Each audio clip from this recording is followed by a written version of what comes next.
बेंगलुरु के MIM leader Sharfuddin और इनके बिरादरान केके ब्रदर्स की जानिब से हज भवन में तमाम आज़मीन के लिए खाने का इंतज़ाम किया गया। केके ब्रदर्स ने तमाम आज़मीन, वॉलंटियर्स और आज़मीन के रिश्तेदारों के लिए भी खाने का इंतज़ाम किया। सुबह का नाश्ता, दोपहर और रात का खाने का इंतज़ाम यहाँ देखा जा सकता है।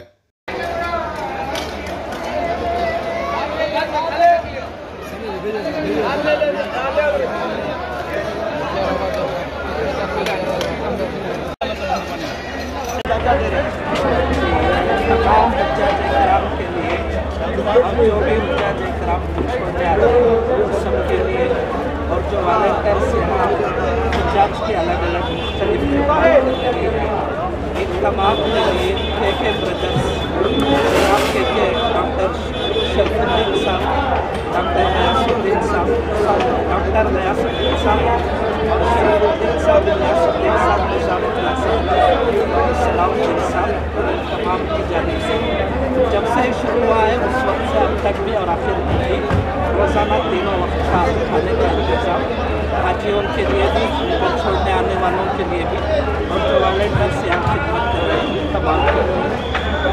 कितने लोगों का खाना होता है?